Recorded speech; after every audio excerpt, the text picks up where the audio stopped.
नागराज, रुद्र, नागरानी मनसा इतने सारे नेवलों को देखकर हैरान हो जाते हैं। पूरी गुफा में बस नेवले ही नेवले थे। आप दोनों पीछे रहिए, मुझे इन नेवलों से निपटने दीजिए। शिवा, ऐसा मत करो। नागराज, मुझे कुछ करने दीजिए। आप दोनों ने मेरी जान बचाई है। इन नेवलों से मैं मर भी गया तो कोई अफसोस नहीं होगा। शिवा, तुमने इतना सोचा यही बहुत है, पर हर नाग की सुरक्षा हमारी जिम्मेदारी है। शिवा किसी की बात नहीं सुन रहा था, बस आगे बढ़ता जा रहा था। कुछ नेवले शिवा के हाथ पर चढ़ने लगे। तेरी तो ऐसी की तैसी। नेवला, मुझे मत काटना। शिवा को नेवले काटने लगे। शिवा भागकर नागराज, रुद्र और नागरानी मनसा के पीछे आ गया। शिवा, हम बोल रहे थे पीछे हटो। नागराज, वहाँ देखिए, सारे नेवले हमारे पास आ रहे हैं। पीछे खाई और आगे नेवलों की झुंड है। अब क्या होगा? हम मारे जाएंगे। सारे नेवले पास आ रहे थे। कुछ नेवले नागराज, रुद्र के हाथ पर चढ़ गए। नागरानी मनसा ने 3 के आसपास सुरक्षा कवच बना दिया। नागराज, आप ठीक हैं? हाँ, मैं ठीक हूँ। हमें सारे नेवलों को गुफा के अंतिम छेद से गिराना होगा, इसलिए हमें इस सुरक्षा कवच से ढकेलना होगा। जी। नागराज, रुद्र, नागरानी मनसा और शिवा सारे मिलके सुरक्षा कवच की मदद से नेवलों को गुफा के आखिरी छेद से गिराने के लिए धक्का दे रहे थे। नागराज, धीरे धीरे कर नेवले बढ़ते जा रहे हैं। लगता है हम गुफा की आखिरी छेद तक नहीं ले जा पाएंगे। शिवा सही बोल रहा है नागराज, और मेरी सुरक्षा कवच की शक्ति भी खत्म होने वाली है। नहीं नागरानी, आपका सुरक्षा कवच हट गया तो सारे नेवले हमारे ऊपर आ जाएंगे। कुछ नहीं होगा हमें। नेवलों की संख्या बढ़ती जा रही थी। नागरानी मनसा और शिवा की उम्मीदें टूटती जा रही थी। नागराज, रुद्र सोच रहे थे कि कैसे नेवलों से पीछा छुड़ाएं। नागरानी, मैं जहाँ फूंक मारूंगा आप वहाँ सुरक्षा कवच हटा देना। जैसी आज्ञा नागराज। नागराज, रुद्र जहाँ जहाँ फूंक मार रहे थे, नागरानी मनसा वहाँ वहाँ सुरक्षा कवच हटा रही थी। नागराज के फूंक में इतनी शक्ति थी कि कुछ नेवले गुफा के नीचे गिर रहे थे। सबने मिलकर जोर से धक्का दिया। सारे नेवले गुफा से नीचे गिरने लगे। नागराज, आप बहुत बुद्धिमान हो। एक क्षण के लिए ये ख्याल आया कि आप क्या कर रहे हैं, पर नागराज, आपका वायु प्रहार काम कर गया। सारे नेवले नीचे गिर गए। आप दोनों के बिना ये संभव नहीं था। नागराज, लगता नहीं कि खतरा टला है।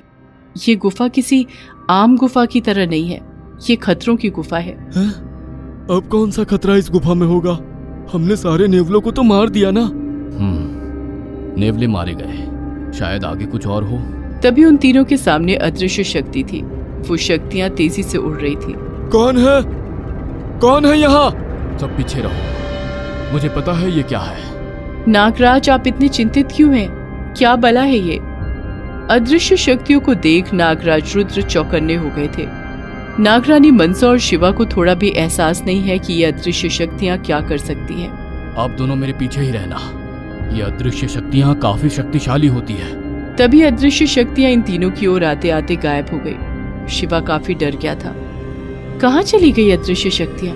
लगता है डर के भाग गए। नहीं, यही कहीं होंगे। हमें चौकन्ना रहना होगा, हमला कहीं से भी हो सकता है। तीनों यहाँ वहाँ देखने लगे। सब कुछ शांत था। अचानक से अदृश्य शक्तियां शिवा को उठा ले गई। नागराज, रुद्र शिवा की ओर भागे।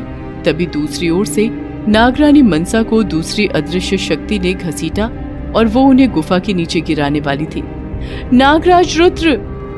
नागरानी मनसा गुफा से गिरने वाली होती है। तभी नागराज अपनी पूंछ से नागरानी को लपेट लेते हैं और फिर वायु प्रहार से अदृश्य शक्ति पर हमला करते हैं। वायु के प्रहार से अदृश्य दूसरी दिशा में चली जाती है।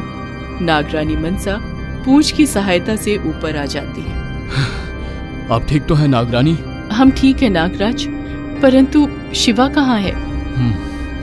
लगता है वो अदृश्य शक्तियाँ शिवा को उठा ले गई हैं। न जाने अदृश्य शक्तियाँ क्या करेंगी शिवा के साथ। हमें शिवा को बचाना होगा जल्द से जल्द। हमें शिवा को भी बचाना होगा और खुद भी बहुत सावधान रहना होगा, क्योंकि वो काफी शक्तिशाली है। मैं ये दिशा बंद कर देता हूँ, जिससे वो अदृश्य शक्ति हमारे पीछे से हमला ना करे। जी नागराज। नागराज, रुद्र अपने प्रहार से गुफा को एक तरफ से बंद कर देते हैं। कुछ देर बाद गुफा में हवा तेज हो गई। वातावरण के बदलाव से नागराज रुद्र समझ गए कि अदृश्य शक्तियां लौट आई हैं। नागराज, शायद हमें गुफा का द्वार बंद नहीं करना चाहिए था। नहीं नागरानी, अब वो फिर से प्रहार करने आएगा और हम उन्हें कैद कर लेंगे। अदृश्य शक्तियों को मारना असंभव है। नागराज, लगता है अदृश्य शक्तियां आ रही है। हम सुरक्षा कवच का प्रयोग करते हैं। नागरानी मनसा सुरक्षा कवच का प्रयोग करती है अदृश्य शक्तियों से बचने के लिए। अदृश्य शक्तियां तेजी से आती हैं और सुरक्षा कवच के अंदर से नागराज रुद्र को गुफा की दीवारों पर पटकने लगती हैं। नागरानी, मेरे सामने जल का प्रहार कीजिए, जल्दी।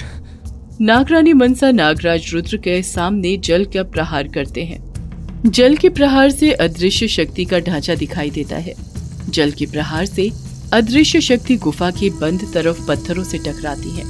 नागरानी, हमें गुफा से बाहर निकलना होगा, जल्दी। नागराज रुद्र नागरानी मनसा गुफा के बाहर जाकर गुफा की दूसरी तरफ भी बंद कर देते हैं। हमने अदृश्य शक्तियों को गुफा में कैद कर दिया। नागराज, आपको ज्यादा चोट तो नहीं आई? हम ठीक हैं। चलिए शिवा को ढूंढते हैं। शिवा ठीक तो होगा ना? शिवा को कुछ नहीं होगा, हम उसे बचा लेंगे। चलिए शीघ्र। नागराज रुद्र अदृश्य शक्ति को गुफा में कैद कर देते हैं और शिवा की तलाश में आगे बढ़ जाते हैं। नागराज, हम शिवा को कहाँ ढूंढेंगे? भोलेनाथ रास्ता दिखाएंगे। कुछ दूर आगे जाते हैं। नागरानी मनसा को शिवा की चीख सुनाई देती है। नागराज, हमें शिवा की चीख सुनाई दे रही है। शायद वो यहीं कहीं हो, हमें उसे बचाना होगा। आवाज कहाँ से आ रही है? इस दिशा से शिवा की आवाज आ रही है, हमें यहीं जाना चाहिए। नागराज रुद्र नागरानी मनसा शिवा की चीखों का पीछा करने लगते हैं। भूतों के पंडाल में चले जाते हैं। शिवा की आवाज तेज हो गई है। नागराज, ये तो भूतों का पंडाल है। मुझे कुछ ठीक नहीं लग रहा है, यहाँ खतरा है। भूतों का पंडाल? मैं समझा नहीं।